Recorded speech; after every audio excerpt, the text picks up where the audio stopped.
This is just funny. Hey, is this normal? No.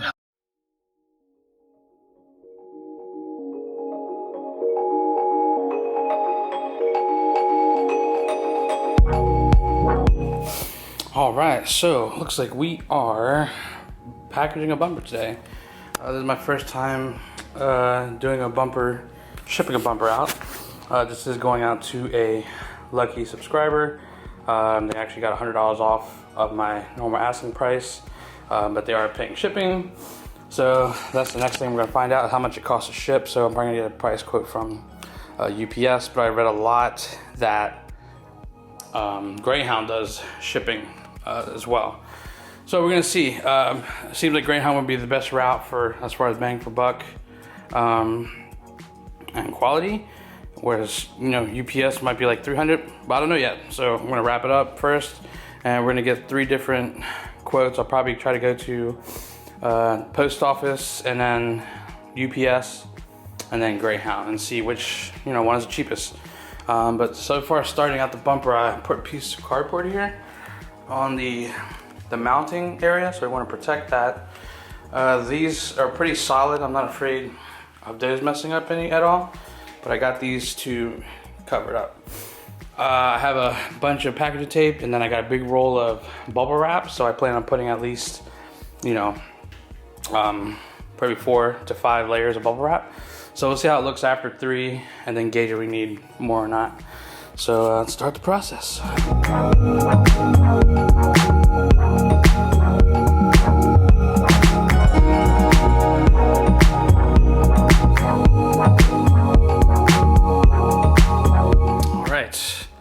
Well, this is about the first layer right now. Used about 2 full rolls of packing tape already. Put a good dent on this bubble wrap already. Looks like we still got plenty more, which is good. But like I said, this is about the first layer. The first layer is really important. It's almost like building, you know, a foundation, like with a house or anything like that. You want to make sure you get full coverage. Use a lot of tape. Don't be afraid. As far as bubble wrap, you just want like a sort of like a mist, not mist, but like a good wrap, cover everything. Use a lot of tape for sure. So I use 2 rolls, like I said, for the first layer. Probably gonna use 2 more after the second layer. And I think it might be good after 2 layers, honestly, because this is pretty good. So this one's kind of like a foundation. The middle one will be sort of like, say like paint, be like a, say the base coat, and then a clear coat go on top, so that'll be a 3rd layer, and it should be pretty good. So we'll see if I need to add any reinforcement. I do have cardboard here I can shape if I feel like it needs to be reinforced anywhere, but so far so good. All right, so here is layer 2. So basically I had the first layer down, and before I laid the second layer down, I put these pieces of cardboard here. So this one's covering the fog lights. That's optional, you don't have to do that. I did it just to add sort of some rigidity to it. So there you go, there's the cardboard there. I didn't wrap bubble wrap on that side yet, but this is the second roll of bubble wrap, the second layer over here. This still has 1 layer with the cardboard, so I'm gonna do 1 more layer on this, on that side, and that'll be a complete second layer. And then the last one will be all bubble wrap, and I'm just gonna use pretty much all the packing tape and get the whole thing sealed with the packing tape, and it should be good to go. And then we can take it to shipping. So on to the next layer.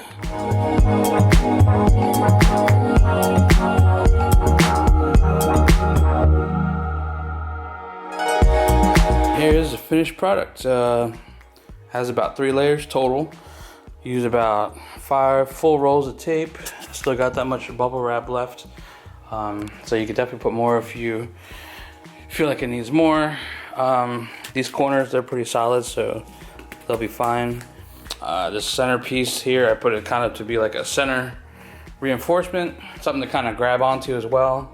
Then you got your corners wrapped. So most of the bubble wrapping tape is basically on the left and right side of the bumpers section, because that's kind of you know, that needs to be protected. And then the middle, I put the cardboard piece kind of in between to kind of give it some rigidity.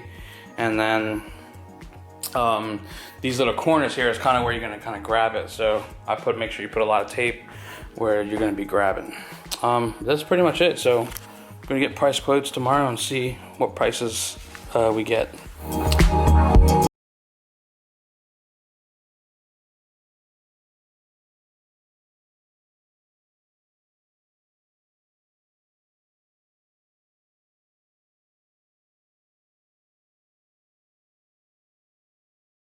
Yeah, so that was it. So the process of shipping the bumper was interesting. Went and got it, and like I said, I did estimates through UPS, and it came up around $300. So I was afraid of. That was a lot of money to ship a bumper, but now we know. And so we didn't go that route. It was just a lot of money. Then we went to UPS, not UPS, USPS Post Service, and they were able to get it hooked up, which was awesome. Perfect price range is what we're looking for. Greyhound would have been my last option, but the only drawback is that you have to go to a Greyhound station to pick it up. But I've seen a lot of people use that method, but I didn't do that because I didn't have to, because luckily the post office came through for us, so that was awesome. But yeah, I hope this video helps, just showing the process of what I did to get the bumper, to wrap it. Like I said, it was just all kind of really winging it, and just kind of sharing, you know, from a budget point of view.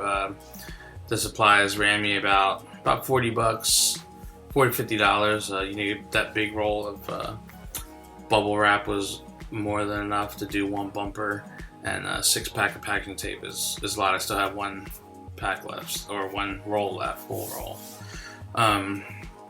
Yeah, so like I said, hope this was helpful, and yeah, good luck, and hopefully now you can ship your bumper. And you know, if you use Greyhound, or I mean, what if you guys ship bumpers out, just let me know below what you guys recommend. But that's what I did, because it was the first time. And but yeah, anyways, congrats to Keaton on the bumper. I hope you enjoy it. Please send photos when it's done. I'd like to see it. But I'm glad to pass it on to another fellow legacy owner / subscriber, part of the Fujibo Heavy family, which is awesome. And just, you know, hope to do more stuff like that later on in the future. So anyways, thanks for watching, and catch you guys next time.